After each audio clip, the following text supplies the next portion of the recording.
नमस्ते प्यारे बच्चों, स्वागत है आपका एनएनएमएस यूपी आरंभ बैच में। आज हम सेट में विज्ञान शुरू करने वाले हैं और विज्ञान में हम आज लेसन 1 विज्ञान एवं प्रौद्योगिकी पढ़ने वाले हैं। आज के चैप्टर हम पढ़ने वाले हैं संचार के क्षेत्र में विज्ञान का क्या काम है, अंतरिक्ष में, रक्षा में, चिकित्सा और कृषि, परिवहन, उद्योग, ऊर्जा और शिक्षा के क्षेत्र में क्या क्या विज्ञान का विकास कैसे हुआ है। विज्ञान यानी कि संचार के क्षेत्र में विज्ञान की क्या क्या आविष्कार हुए हैं। 5G टेक्नोलॉजी यानी कि 5G एक सबसे तेज़ नेटवर्क है जो 4G से 100 गुना ज़्यादा तेज़ है। और बात करें सैटेलाइट फ़ोन की, सैटेलाइट फ़ोन बिना टावर के काम करता है। और इंटरनेट रेडियो दुनिया में कहीं से भी बैठकर इसे सुना जा सकता है। ब्लूटूथ 5.0 यानी कि 400 मीटर की दूरी पर आप कोई भी फाइल शेयर कर सकते हैं। इसरो सैटेलाइट्स यानी कि GSAT-20 भारत का नया संचार उपग्रह है जो सैटेलाइट के रूप में काम कर रहा है। फाइबर ऑप्टिक्स जिसके माध्यम से प्रकाश की गति से डेटा भेजता है, जिसके माध्यम से हमें मोबाइल डाटा प्राप्त होता है, उन्हें कहते हैं फाइबर ऑप्टिक्स। बात करें अंतरिक्ष स्पेस साइंस में विज्ञान का क्या महत्व है, तो चंद्रयान 3 जो 2023 में दक्षिण ध्रुव पर उतरने वाला पहला देश भारत बना था, सक्सेसफुल लैंड। और आदित्य L1 यानी ये आदित्य L1 ये भारत का पहला और सूर्य मिशन है जिसमें सूरज का अध्ययन करना है। और मंगलयान 2 मार्स ऑर्बिटर मिशन 2 तैयारी कर रहे हैं। मंगलयान 1 तैयारी जा चुका है। गगनयान यानी कि भारतीय अंतरिक्ष यात्रियों को अंतरिक्ष भेजने का मिशन है। निसार नासा और इसरो दोनों मिलकर एक उपग्रह बनाया है जिसका नाम निसार है, जिसका काम है पृथ्वी की निगरानी करना। और नाविक भारत का खुद का GPS सिस्टम जिसमें 7 उपग्रह मिलकर बना है। और बात करें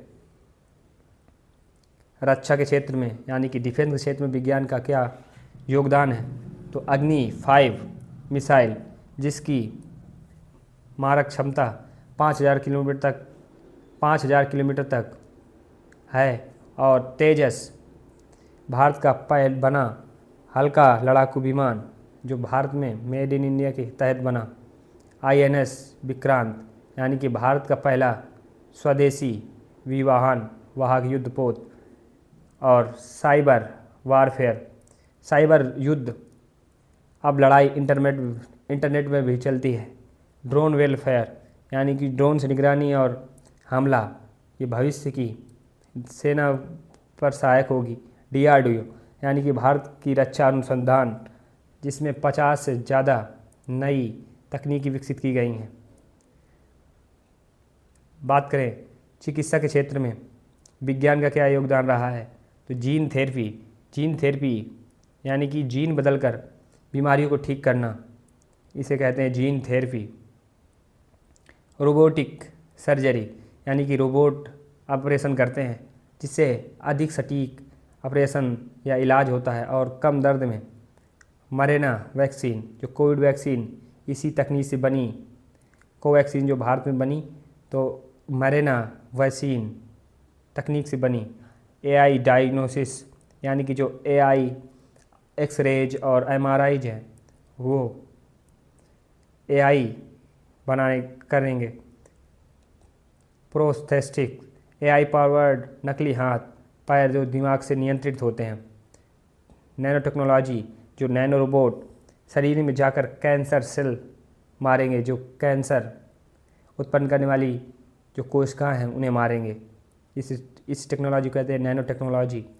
बात करें कृषि के क्षेत्र में, तो कृषि के क्षेत्र में विज्ञान का प्रमुख योगदान है, जैसे ड्रोन फार्मिंग यानी ड्रोन में खेतों से दवाई और खाद का छिड़काव करना, प्रिसीशन फार्मिंग यानी कि जो उपग्रह से खेत की मिट्टी और फसल की जांच करना, ड्रिप इंटीग्रेशन यानी कि कह सकते हैं आप बूंद बूंद से सिंचाई, जिससे 70% पानी की बचत होती है। इसे आप स्प्रिंगर भी कह सकते हैं, जैसे आपने स्प्रिंगर देखा होगा। जीएम क्रॉप्स यानी कि जेनेटिकली मॉडिफाइड फसलें, जिसमें ज़्यादा उपज और कम बीमारी पैदा होती है। एग्री रोबोट, जो रोबोट बीज बोते हैं और काटते हैं और छटाई करते हैं। और किसान ऐप, भारत में पीएम किसान ऐप है, जिसमें किसानों को सीधे मोबाइल पर जानकारी प्राप्त होती है। ये सब विज्ञान की देन है। बात करें परिवहन के क्षेत्र में, तो ट्रांसपोर्टेशन में विज्ञान का महत्वपूर्ण योगदान रहा है। जैसे वंदे भारत ट्रेन, जो भारत की सबसे फास्ट ट्रेन है, जिसकी स्पीड 160 किलोमीटर प्रति घंटा है। और हाइपरलूप यानी कि जो ट्यूब में तेज़ गति से यात्रा करते हैं, जैसे जिसकी स्पीड लगभग 600 किलोमीटर प्रति घंटा की है। इलेक्ट्रिक व्हीकल्स, जो आप आजकल देखते ही आसपास, जो बैटरी चलने वाले व्हीकल हैं, उन्हें इलेक्ट्रिक व्हीकल कहते हैं। जैसे ये प्रदूषण जीरो करते हैं, जैसे ई रिक्शाज, बैटरी वाली कारें और बहुत कुछ। हाइड्रोजन प्लेन, ये हाइड्रोजन ईंधन से चलने वाली हवाई जहाज़ है। और मेट्रो रेल्स, भारत में 20 से भी ज़्यादा शहरों में ट्रेन है। मेट्रो ट्रेन आने से तेज़ी और सुविधा अधिक हो गई है। सेल्फ ड्राइविंग कार यानी इन्हें कहते हैं ड्राइवरलेस कार, जो बिना ड्राइवर के चलती है और एआई इन्हें चलाता है। बात करें उद्योग और विनिर्माण यानी इंडस्ट्री एंड मैन्युफैक्चरिंग में विज्ञान का क्या योगदान रहा है, तो विज्ञान का इंडस्ट्री 4.0 यानी एआई, रोबोटिक्स और इंटरनेट मिलकर एक स्मार्ट कारखाना बनाते हैं, जो सब ऑटोमेटिक होता है। 3D प्रिंटिंग प्रिंटर में घर, गाड़ी, यहाँ की अंग भी बनते हैं। 3D प्रिंटिंग से आप कुछ भी बना सकते हैं। मेक इन इंडिया, भारत में बनाओ यानी मोदी सरकार की पहल कि भारत में बनाओ, कोई भी चीज़ हो मैन्युफैक्चरिंग भारत में करो। CNC मैकेनिक यानी कि कंप्यूटर कंट्रोल्ड मशीन एकदम सटीक काम करती है। स्मार्ट लॉजिस्टिक्स यानी कि AI से सामान ट्रैकिंग और तेज़ डिलीवरी, जैसे फ्लिपकार्ट हमारी डिलीवरी को ट्रैक करता है, अमेजॉन हमारी डिलीवरी को ट्रैक करता है, ये स्मार्ट लॉजिस्टिक्स के अंतर्गत आता है। ग्रीन मैन्युफैक्चरिंग, जैसे कम प्रदूषण वाला उत्पादन भविष्य की ज़रूरत है। बात करें ऊर्जा प्रौद्योगिकी यानी एनर्जी टेक्नोलॉजी में विज्ञान का अहम भूमिका है। जैसे सोलर एनर्जी, सूर्य की रोशनी से बिजली बनाना, ये सबसे सस्ती ऊर्जा है, पृथ्वी पर पाई जाने वाली सबसे सस्ती ऊर्जा है अभी तक। विंड एनर्जी यानी कि हवा से बिजली बनाना, ये इसे विंड एनर्जी कहते हैं, ये पवन चक्की से बनती है। ग्रीन हाइड्रोजन यानी इस पानी से बना ईंधन को कहते हैं ग्रीन हाइड्रोजन, इससे कोई भी प्रदूषण नहीं होता। न्यूक्लियर एनर्जी यानी परमाणु से बिजली बनाना, उसे कहते हैं न्यूक्लियर एनर्जी। इसे NPCIL भारत में 22 रिएक्टर से बनाया जाता है। tidal एनर्जी यानी समुद्री ऊर्जा, समुद्र की लहरों से जो बिजली बनती है उसे tidal एनर्जी कहते हैं। PM सूर्य घर योजना, इस योजना के अंतर्गत हर घर की छत में सोलर पैनल लगे होनी चाहिए, जिसके लिए सरकार सब्सिडी प्रदान करती है। बात करें व्यापार यानी बिजनेस एंड ICT टेक्नोलॉजी में किस प्रकार विज्ञान की अहम भूमिका निभाई है, तो UPI पेमेंट्स आप मोबाइल से भुगतान कर सकते हैं, जैसे फ़ोनपे, गूगल पे, पेटीएम। और आर्टिफिशियल इंटेलिजेंस यानी कि AI, ये AI मशीन खुद सोचती है और सीखती है। ई कॉमर्स यानी आप जो अमेजॉन, फ्लिपकार्ट, मीशो, सब जो घर बैठे आप ख़रीदारी करते हैं, इन्हें ये ई कॉमर्स के पार्ट हैं। क्लाउड कंपाउंडिंग यानी इंटरनेट का डेटा स्टोर करना, जैसे like Google drive, one drive, और कई सारे क्लाउड कंपाउंडिंग ऐप्स हैं। क्रिप्टो करेंसी जिसे डिजिटल करेंसी कहते हैं, लाइक बिटकॉइन। और बात करें ब्लॉकचेन की, ये सुरक्षित डिजिटल रिकॉर्ड है जिसका बदलना असंभव है। बात करें शिक्षा के क्षेत्र में, विज्ञान की बहुत महत्वपूर्ण भूमिका रही है, अहम भूमिका रही है। जैसे आप NCERT बुक्स को पढ़ना हो तो दीक्षा ऐप डाउनलोड करिए, यानी कि जो ये सरकारी डिजिटल पाठ्य पुस्तक है इसे मुफ्त में प्रोवाइड कराता है दीक्षा ऐप। स्वयं ऐप ये ऑनलाइन कोर्स ऐप है जिसमें IIT और IIM के प्रोफेसर्स पढ़ाते हैं।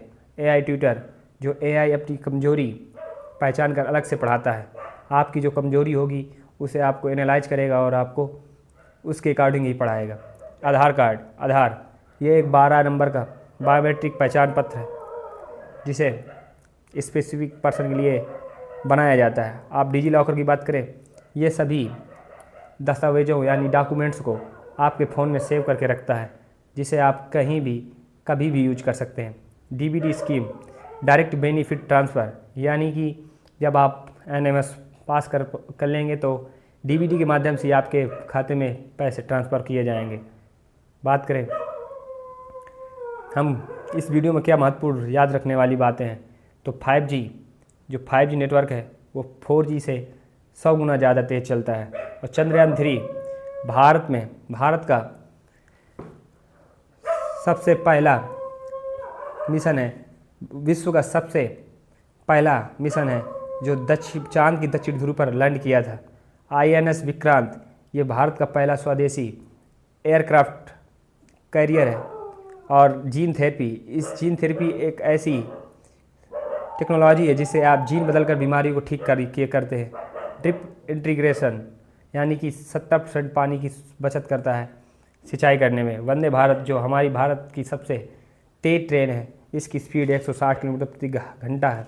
और इंडस्ट्री 4.0 यानी कि डिजिटल कारखाना, AI रोबोट और इंटरनेट मिलकर डिजिटल कारखाना को बनाते हैं। ग्रीन हाइड्रोजन यानी कि पानी से बना ईंधन को कहते हैं green hydrogen.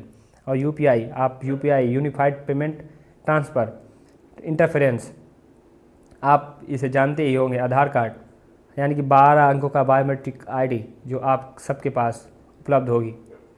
Thank you for watching this video.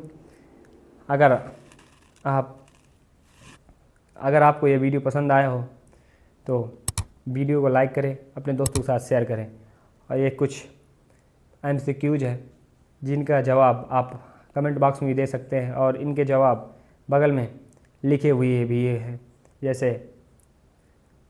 और हमारे टेलीग्राम से जुड़ना ना भूलें क्योंकि टेलीग्राम में हम जल्द ही क्यूज ऑफ प्रीवियस ईयर के क्वेश्चंस एनालिसिस करने वाले हैं। तो ज्वाइन करिए हमारा टेलीग्राम चैनल और रोज़ 7:30 बजे आपको ये वीडियो प्रोवाइड हो जाएंगे।